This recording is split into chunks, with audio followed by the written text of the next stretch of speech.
ගොඩකන්ද සුවසේවා අඩහෝරාව.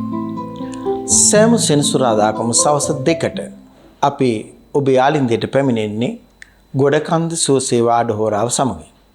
මෙම වැඩසටහන ඔබ වෙත තිළින කිරීමට අපි බලාපොරොත්තු වන්නේ විශේෂයෙන්ම මේ ලෝකේ අපි ජීවත් වෙද්දී මිනිසුන් ජීවත් වෙද්දී සතුටින් ජීවත් වෙන්නේ කෙසේද? මේ ලැබී ඇති සම්පත් විශ්වෙන් දායාද කර ඇති සම්පත් ඇති තරම් අපිට තිබේදී මිනිසුන් ඇයි මෙතරම් දුකට පත්වන්නේ? අනේ දුක නිවාහලමින් ඒ සඳහා ක්‍රමවත් වූ මාර්ගයක් පෙන්වා දීම ජීවිතයේ ලබාගත් ජීවන අත්දැකීම් තුළින් සාකච්ඡා කිරීමටයි මෙම ගොඩකන්ද සුවසේවා අඩහෝරාව ඔබ වෙත ගෙනෙනු ලබන්නේ. විශේෂයෙන්ම මෙම වැඩසටහන ඔබ වෙත ගෙනීමේදී අපි විවිධ වූ මාතෘකා විවිධ වූ පැතිකඩ ජීවිතයේ ලබාගත් අත්දැකීම් සමග අපි සාකච්ඡා කරනවා.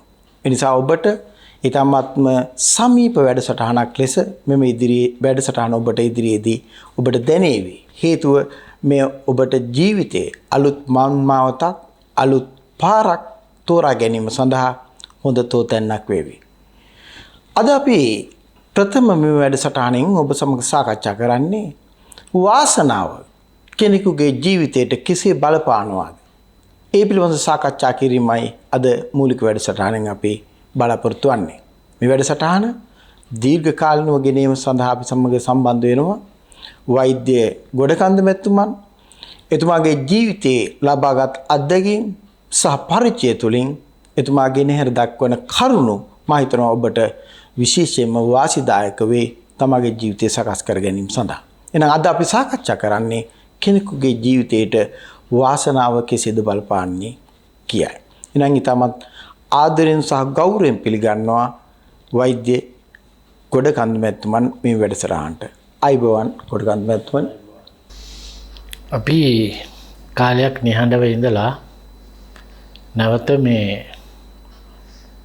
මනුෂ්‍ය වර්ගයාට කිසියම් සේවාවක් කළ යුතුයි කියන අදහස මුල් කරගෙන අපේ මේ ජයලාල් මහතාත් සමග සාකච්ඡා කරලා මේ වැඩසටහන ආරම්භ කළේ ඔබ වෙනුවෙන්මයි. ඔබ සහ ඔබේ දූ දරුවන්ට විශේෂිත වැඩසටහනක් හැටියට මෙය ඔබට දැනේවි. නොකඩවා සෑම සෙනසුරාදා දිනකම දවල් 2ට ජාතික රූපවාහිනියේ ආලින්දේ වාඩි වෙන්න මොනවද මේ කියන්නේ කියලා අහලා දැනගන්න. ව්‍යාපාරිකයෙක් හැටියට මුදල්ම උපේන අරමුණින් ව්‍යාපාර කරනවා නම් මතන්නේ සෑහෙන දියුණුවක් මේ දැන් ඉන්න වාගේ 10-15 ගුණයක දියුණුවකට යන්න ඉඩ තිබුණ මට මම නිතරම මනුෂ්‍ය වර්ගයා වෙනුවෙන් මනුෂ්‍ය වර්ගයාගේ යහපත වෙනුවෙන් බියෙන් තොර මිත්‍යාවෙන් තොර යහපත් සතුටින් පිරි ජීවිතයක් ගත කරන අන්දම සෑහෙන විවිධ වැඩසටහන් වලින් ඉදිරිපත් කරලා තිබුණා. කාලයක් නිහඬව හිටියා. ජාතික රූපවාහිනියේ කළ ඉල්ලීමකට අනුව අපිට මේ අවස්ථාව ලබා දීලා තියෙනවා. නමුත් මේකටත් අපි ලක්ෂ ගාණක් ගෙවලයි මේ කතා කරන්නේ. ඒ නිසා මේ කතා කරන හැම දෙයක්ම සාවධානව අසා ජීවිතයට අර්ථවත් විදියට ලබා ගන්නවා ඇති කියලා අපි බලාපොරොත්තු වෙනවා. අපේ අරමුණත් එයයි. අද මාතෘකාව වාසනාව. ඇත්තටම වාසනාව මට එහෙලින්ම බලපාලා තියෙනවා. නැත්නම් කෝටිපතියෙක් වෙන්නේ නැහනේ. වාසනාව කියන එක මට ඉහළින්ම බලපාලා තියෙනවා. දැන් මේ සමහර අය හිතන්නේ කෝටිපතියෙක් වෙන්නේ වාසනාවට කියලා. එහෙම අයට සතුටු වෙයි මම එහෙම කිව්වාම. නමුත් වාසනාව කොපමණද කියලා ප්‍රමාණය 100ට ගණනයෙන් කිව්වොත් වාසනාව කියන එක තියෙන්නේ 2%යි. 98%ක් තියෙන්නේ උත්සාහය සහ කුසලතාවය. සියලුම බුදුවරුන්ගේ දේශනාවේ තියෙනවා කුසලස්සෝපසම්පදා කියලා. මේක මම හැම වෙලේම ගිරවෙක් වගේ නිතරම මේ තරුණ තරුණියන්ට කියනවා කුසලස්සෝපසම්පදා. කුසලතා වර්ධනය කරගන්න එහෙම නැතුව මේ ලෝකේ ජීවත් වෙන්න නම් බෑ. වාසනාව දිහා බලාගෙන හිටියොත් අත් දෙක බැඳගෙන කවදාවත් ඔබට ධනෙ ළඟා වෙන්නේ නැහැ. සතුට ළඟා වෙන්නේත් නැහැ. කිසියම් දෙයක් ළඟා වෙන්නේ නැහැ. එහෙමනම් 98%ක් තියෙන්නේ උත්සාහය සහ කුසලතාවයේ මතයි. එනිසා මතක තියාගන්න ඔබේ දුවා දරුවා වාසනාවෙන් කිසියම් දෙයක් ලැබෙනවා නම් ඒ ලැබෙන්නේ වාසනාව නිසා නෙවෙයි දෙමව්පියන්ගෙන් ලැබෙන දුවා දරුවන්ට. නමුත් සමහර දුවා දරුවෝ ඒවත් විනාශ කර ගන්නවා කුසලතාවේ හැකියාව නැත්නම්. ඒ නිසා සියලුම බුදුරුන් දේශනා කරලා තියෙන අන්දමට කුසල උපසම්පදා මම අවුරුදු ගණනාවක් තිස්සේ මම මේක දේශන වලින් ඉදිරිපත් කරලා තියෙනවා.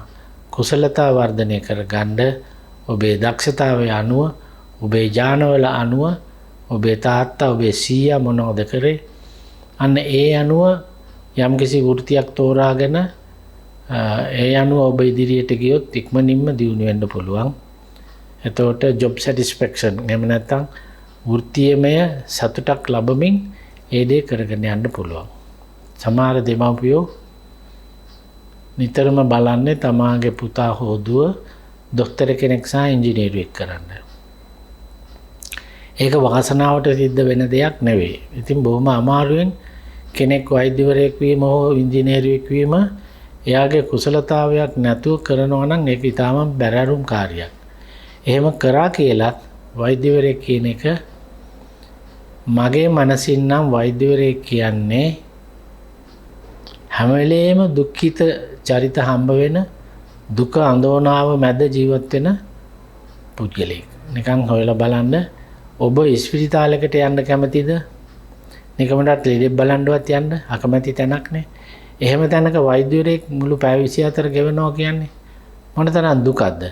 ඉතින් එවැනි තත්වයකට ඇයි බලෙන් තමන්ගේ ළමයා ඇදලා දාන්නේ?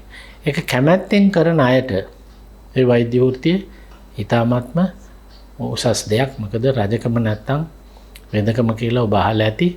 එවැනි දෙයක් උරුම වෙන්නේ මම හිතන්නේ සහජයෙන් ඒකට ඥානවල හැකියාවත් එක්ක ආවොත් එයා ඒ වෘත්තිය සතුටින් කරනවා. එහෙම නැතුව බලෙන් කරන්න ගියොත් එයා හරි විඩාවකටපත් වෙනවා, හරි දුකකටපත් වෙනවා. ඒ නිසා Taman රැකියාව කරන තැන සතුටින් කරන්න නම් තමන්ගේ කුසලතාවයේ මත එම රැකියාව තෝරා ගන්න ඕන.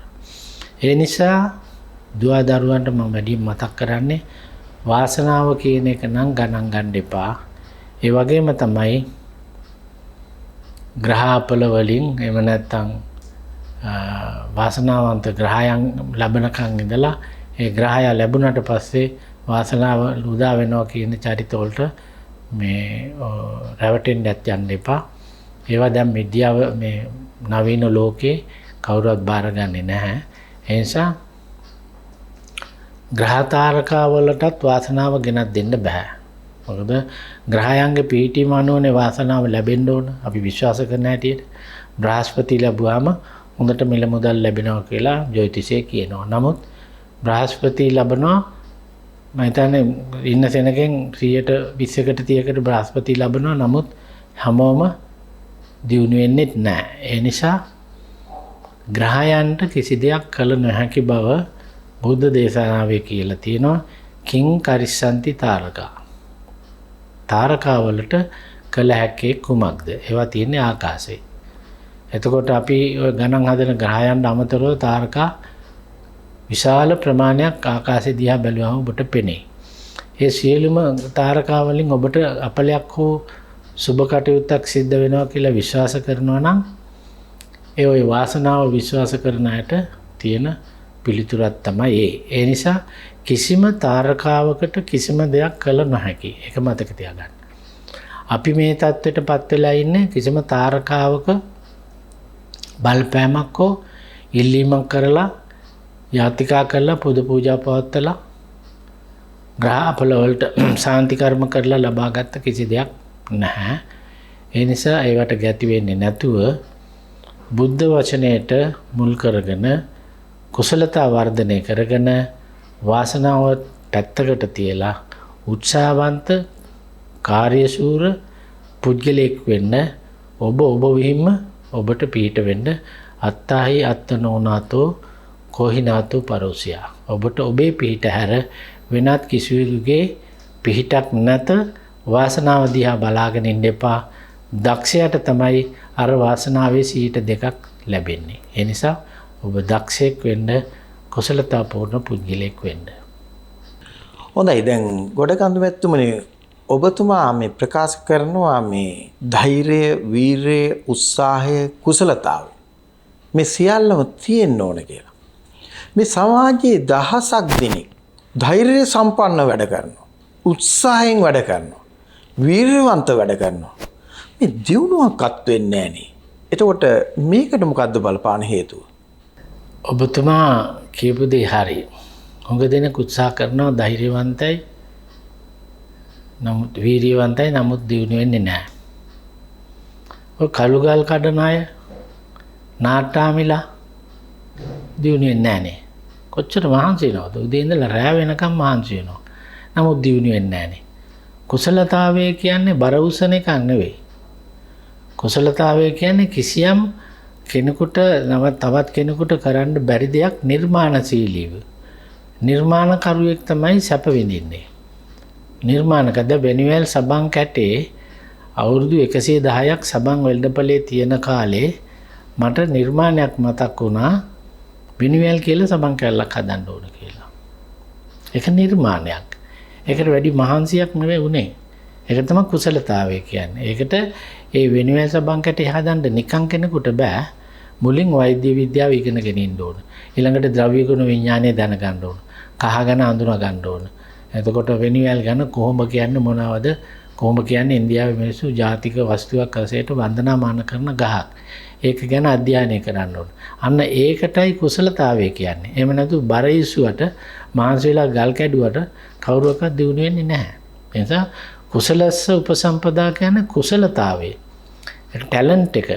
ඒකට කියන්නේ නිර්මාණශීලී භාවයේ තියෙන්න ඕන. කෙනෙක් යම් කිසි දෙයක් නිර්මාණය කරොත් ඔබට මහන්සි නොවි කෝටිපතියෙක් වෙන්න පුළුවන්. ඔබ දන්නවද?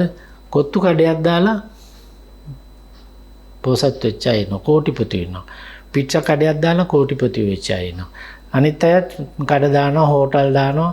මේ ඒගොල්ලෝ දිනු වෙන්නේ නැහැ. නමුත් ඒක ක්‍රමයකට, කුසලතාවයකට තමන්ගේ මේ මං කිය ඥාන වලින් එන මේ දැන් ව්‍යාපාරිකයෙක් නොවන පියෙක්ගේ පුතෙකුට ව්‍යාපාරිකයෙක් වෙන්න බෑ. මගේ තාත්තා ව්‍යාපාරිකයෙක් නෙවෙයි. නමුත් මගේ තාත්තට තිබුණා පුදුම කුසලතාවයක්, නිර්මාණශීලී බවක්. අපේ අම්මටත් එහෙමයි. අපේ අම්මත් එහෙමයි, තාත්තත් එහෙමයි. නිර්මාණශීලී ගුණයක් ඒගොල්ලන්ට තිබුණා. අන්නේ නිර්මාණශීලී ගුණ මම අවුරුදු 2ක් කුරුණෑගල 1970 ටෙක්නිකල් එකේ යකඩත් එක්ක හැප්පුණා. මගේ අත මේ හුරු වෙලා තියෙනවා පීරි ගන්න අඟල 10ට කම්මලයි පීරි ගන්නවා වගේ දෙපැත්තට නෙවෙයි. අන්න ඒ වගේ සියුම් කලාවක් මම මේ කුරුණෑගල අවුරුදු 2ක ටෙක්නිකල් එකේ ඉගෙන ගත්තා වෛද්‍ය විද්‍යාවට ඉස්සරලා. මං දුක් වුණා මම යකඩ එක්ක හැප්පුණා කියලා. නමුත් දැන් මේ වැඩපළ කරගෙන යද්දි තේරෙනවා ඒ සියුම් ඇහැ, සියුම් ස්නායු ටික මට මගේ ඇඟට තුරුළු කරලා දුන්නේ කුරුණෑගල ටෙක්නිකල් එකේ අවුරුදු 2කින්. ඒ නිසා මහන්සි වීම නෙවෙයි, කලාව සහ සුන්දරත්වය සහ නිර්මාණශීලී කෙනෙක් වෙන්න ඔබට දියුණු වෙන්න පුළුවන්. මේ ලෝකේ ඕන තරම් නිෂ්පාදන තියෙනවා. අලුත් විදියකට හිතලා අලුත් විදිහේ නිර්මාණයක් කරලා බලන්න. දැන් අපි ළඟදී පටන් ගන්න යනවා ඔබගේ යාළුවා මිස්ටර් දේවා කියලා පෙට්ටි කඩ 1000ක් හදලා ස්වයං රැකියා කරන අයට දෙන්න. පෙට්ටි කඩ 1000ක්. හතරස් පෙට්ටියක් මට පෙන්නවා. මං කිව්වා මේක නෙවෙයි. පෙට්ටි කඩේ කියන්න එපා. මම පිටරට ෆොටෝ එකක් පෙන්නුවා ලස්සනට මේ ටීවී එක වාගේ ඇන්ගල් කරපු ලස්සන පින්තූරයක්. මෙන්න මේක ගහලා මේකට කොපි ෂොප් එක කියන්නේ.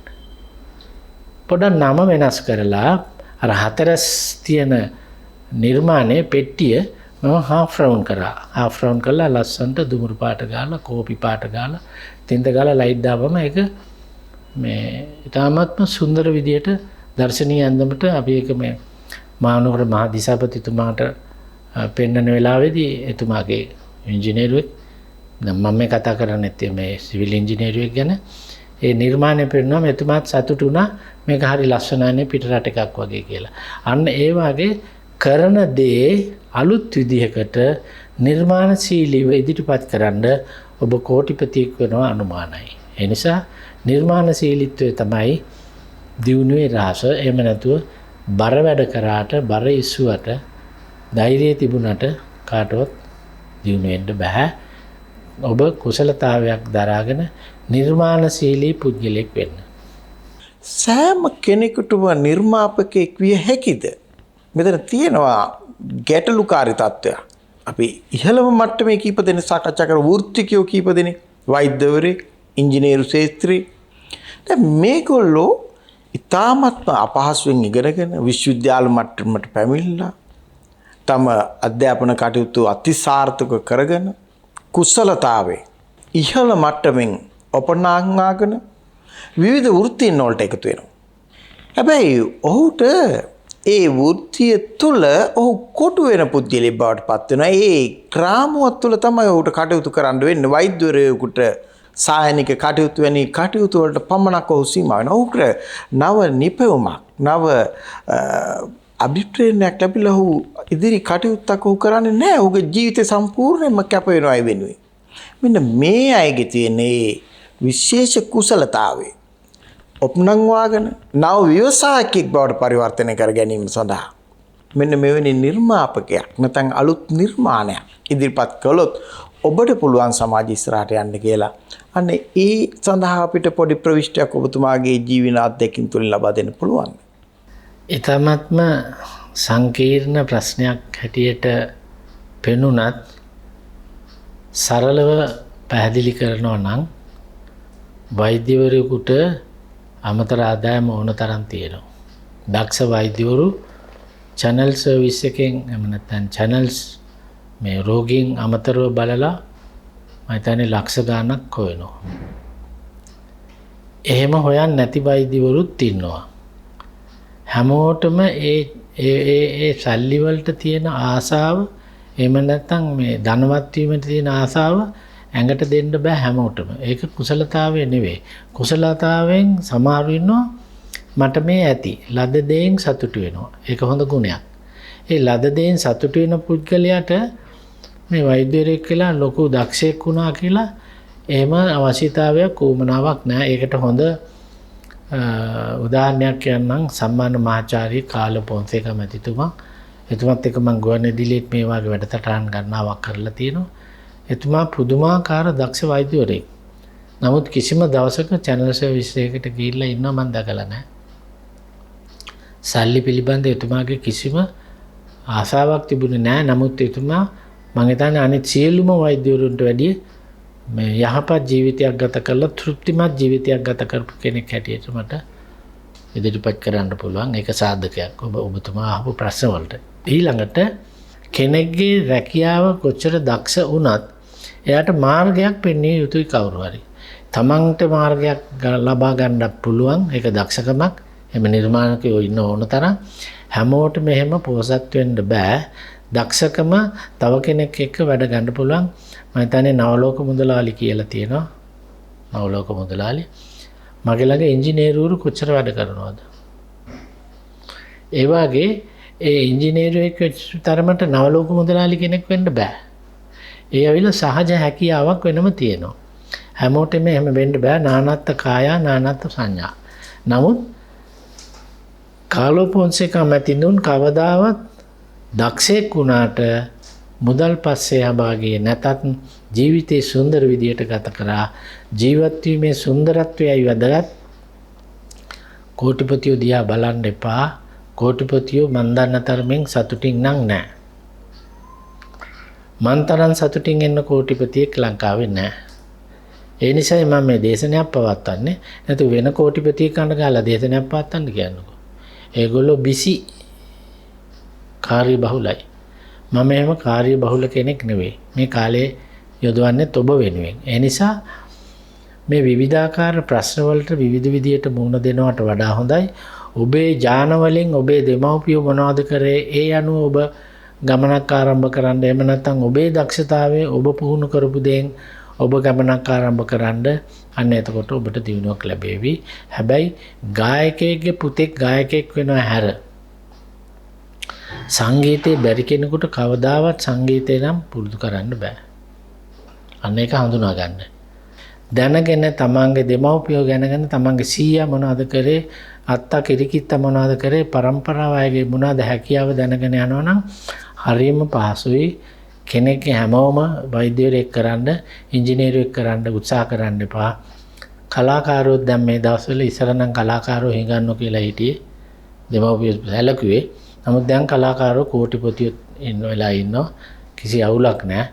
නමුත් කුසලතාවයේ දයුණු කරගන්න ඕන තමන්ගේ පරම්පරාවට අනුව. එතකොට ඉතින් ඉක්මනටම දියුණු වෙන්න පුළුවන්. ව්‍යාපාරිකයන්ගේ පුතු ව්‍යාපාරම කරගෙන යනවා. එහෙනම් ඒක ඥාන වලින් එනවා. අන්තික මේ සතුට කියන එක වාසනාව කියන එක මේ ඉබේ පහළ වෙන දෙයක් නෙවෙයි. වාසනාව ගුණයක් ලැබෙන්නේ මහන්සි වෙලා කුසලතාපූර්ණ නිර්මාණශීලී පුද්ගලයන්ට වාසනාවත් ඉබේ ළඟා වෙනවා. ඒක දෙවියන්ගේ ආශිර්වාදය ලැබෙනවා. තමන් හොඳ වෙන්න ඕන, ගතිගුණ හොඳ වෙන්න ඕන, විශ්වාස වෙන්න ඕන, පෞසිතවිලි නැති ජීවිතයක් ගත කරන්න ඔබට සියල්ල ලැබේවි.